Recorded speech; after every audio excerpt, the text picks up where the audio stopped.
സഭയ്ക്ക് CPM-നോട് ഒട്ടും ഭയമില്ല.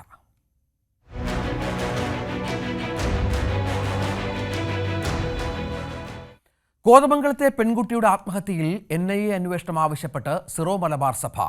തീവ്രവാദ ബന്ധമുള്ള പാനായിക്കുളവുമായി കേസിന് ബന്ധമുണ്ട്. വിഷയത്തെ വളരെ ഗൗരവത്തോടെയാണ് സഭ കാണുന്നത്. നിർബന്ധിത മതപരിവർത്തനം പോലെ പല വകുപ്പുകളും police ചുമത്തിയിട്ടില്ലെന്നും Syro Malabar Sabha public affairs commission secretary father James കൊക്കാവയലിൽ പറഞ്ഞു. ഈ സോനായുടെ വിഷയത്തിലാണെങ്കിലും സിറോ മലബാർ സഭ ഞങ്ങൾ പ്രതികരണങ്ങൾ നടത്തിയിട്ടുണ്ട്. സിറോ മലബാർ സഭയുടെ മീഡിയ കമ്മീഷൻ ഒരു കൃത്യമായ ഒരു കുറിപ്പ് ഇറക്കിയിട്ടുണ്ടായിരുന്നു. അതോടൊപ്പം തന്നെ സിറോ മലബാർ സഭയുടെ സമുദായ സംഘടനയാണ് കത്തോലിക്ക കോൺഗ്രസ്. കത്തോലിക്ക കോൺഗ്രസ് സഭാതലത്തില് ഈ ഒരു വിഷയം NIA ദേശീയ ഏജൻസി ഏറ്റെടുക്കണം എന്ന് കേന്ദ്ര സർക്കാരിനോട് ആവശ്യപ്പെട്ടു. വീട്ടുകാരുടെ ആവശ്യം അത് തന്നെയാണ്. അത് കുട്ടിയുടെ അമ്മയും ആവശ്യപ്പെട്ട കാര്യമാണ്. തീർച്ചയായിട്ടും ഇങ്ങനെയുള്ള നിർബന്ധിത മതവിരുദ്ധം പോലെയുള്ള അല്ലെങ്കിൽ സമ്മർദ്ദം ചെലുത്തുക, ഒരുപക്ഷെ IPC 366 ഒക്കെ ചുമത്തേണ്ട വകുപ്പുകളുണ്ട്. ആ വകുപ്പ് ഇതുവരെ സർക്കാർ ചുമത്തിയിട്ടില്ല എന്നുള്ളതാണ് ഈ ഒരു വിഷയത്തിലെ ഞങ്ങളെ സംബന്ധിച്ചുള്ള ഒരു ബുദ്ധിമുട്ട്. അത് കൃത്യമായിട്ടുള്ള വകുപ്പുകൾ ചുമത്തി ഒരു വിഷയത്തെ മുന്നോട്ട് കൊണ്ടുപോകാനായിട്ട് സംസ്ഥാന സർക്കാരും തയ്യാറാക്കും. കന്യാസ്ത്രീകളുടെ മോചനത്തിന് ഏറ്റവും അധികം സഹായിച്ചത് ഷോൺ ജോർജും രാജീവ് ചന്ദ്രശേഖറുമാണെന്നും ഇന്ന് സിറോ മലബാർ സഭാ പ്രതിനിധികൾ വ്യക്തമാക്കിയതും ശ്രദ്ധേയമായി. ഇതിനകത്ത് പക്ഷേ ഏറ്റവും കൂടുതൽ ഫലപ്രദമായിട്ട് ഇടപെട്ടത് ശ്രീ രാജീവ് ചന്ദ്രശേഖറും ഷോൺ ജോർജും ഒക്കെയാണ്. കാരണം അവർക്കാണ് അധികാരപരമായിട്ട് കേന്ദ്ര സർക്കാരിൽ അധികാരമുള്ളത് കൊണ്ട് ഇതിൽ ഇടപെടാൻ സാധിക്കുന്നതും അവർക്കാണ്. അപ്പൊ അങ്ങനെ ഒരു ഇടപെടലുകളൊക്കെ വളരെ ശക്തമായിട്ടും ആത്മാർത്ഥമായിട്ടും ഇടപെടലുകൾ ഉണ്ടായപ്പോൾ തീർച്ചയായിട്ടും നന്ദി പറയേണ്ട ഒരു ചുമതല സഭയ്ക്കുണ്ട്. അതിന്റെ ഭാഗമായിട്ട് പാമ്പാനി പിതാവ് എല്ലാവർക്കും പൊതുവായിട്ട് ഒരു നന്ദി പറഞ്ഞു. ഇന്ന് കോട്ടയത്താണ് സിറോ മലബാർ സഭയുടെ പ്രതിനിധികൾ വാർത്താ സമ്മേളനം നടത്തിയത്. ജി ശ്രീജിത്ത് ഏറ്റവും പുതിയ വിവരങ്ങളുമായി ചേരും. ശ്രീജിത്ത്, ഇത്തരത്തിൽ വളരെ പ്രധാനപ്പെട്ട ചില സംശയങ്ങൾ കേരളീയ സമൂഹത്തിലുണ്ടായിരുന്നു. BJP-യുടെ ഇനിഷ്യേറ്റീവ് ഈ മോചനത്തിൽ ഉണ്ടായിരുന്നു എന്ന കാര്യത്തിൽ അത് വ്യക്തമാക്കുകയാണ്. ഒപ്പം നേരത്തെ പറഞ്ഞ പോലെ കോതമംഗലത്തെ പെൺകുട്ടിയുടെ മരണവുമായി ബന്ധപ്പെട്ട് ലവ് ജിഹാദ് എന്ന ആരോപണം ഉന്നയിക്കുന്ന പശ്ചാത്തലം കൂടിയുണ്ട്. ഇത്തരം കാര്യങ്ങളിലൊക്കെ വളരെ കൃത്യമായ സ്റ്റാൻഡാണ് സഭയുടേത്, അല്ലേ?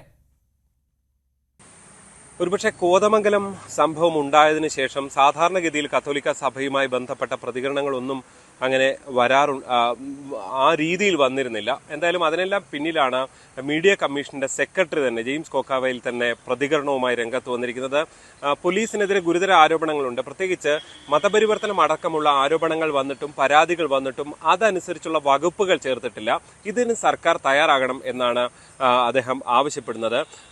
ഈ ഒരു വിഷയത്തിൽ NIA അന്വേഷണം വേണം എന്ന് തന്നെയാണ്. കാരണം പാനായിക്കുളം പോലെ തീവ്രവാദ ബന്ധമുണ്ട് എന്ന് നേരത്തെ കണ്ടെത്തിയ ഒരു സ്ഥലവുമായി ബന്ധപ്പെട്ടാണ് യുവാവിന്റെ വീടുള്ളത്. അതുകൊണ്ട് തന്നെ അതുമായി ഇക്കാര്യത്തിൽ ബന്ധമുണ്ടോ? അതുകൊണ്ട് തന്നെ കേന്ദ്ര ഏജൻസി അന്വേഷിക്കണമെന്ന ആവശ്യമാണ് കത്തോലിക്ക സഭ ഫലത്തിൽ മുന്നോട്ട് വെക്കുന്നത്.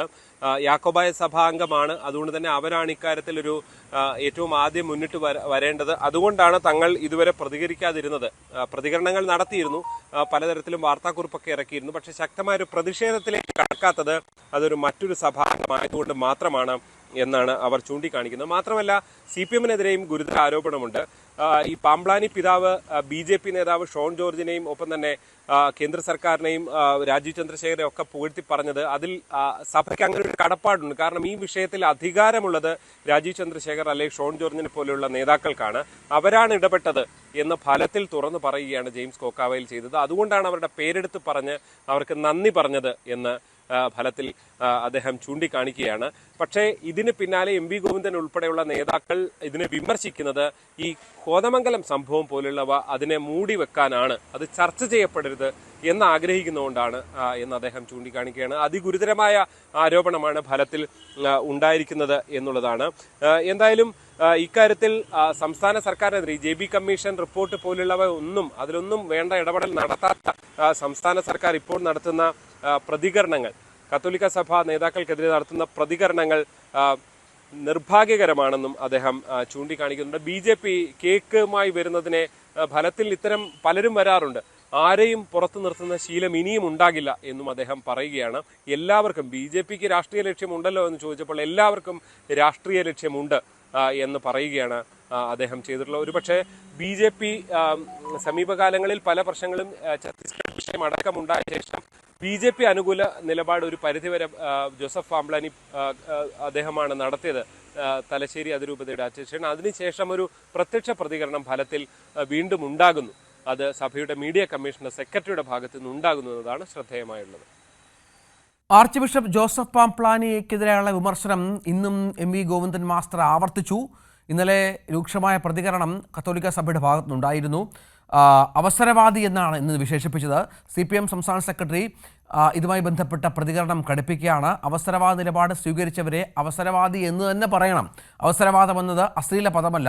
ഓരോരുത്തരും അവരവരുടെ നിലവാരത്തിനനുസരിച്ച് പ്രതികരിക്കുമെന്നായിരുന്നു ഫിലിപ്പ് കവിയലിന്റെ ഗോവിന്ദച്ചാമി പരാമർശത്തിന് MV ഗോവിന്ദന്റെ മറുപടി. നടക്കുന്ന കടന്നാക്രമണത്തെ പ്രതിരോധിക്കുന്ന ഒരു ശക്തിയായ വിഭാഗം കേരളത്തിൽ ക്രിസ്ത്യാനികൾ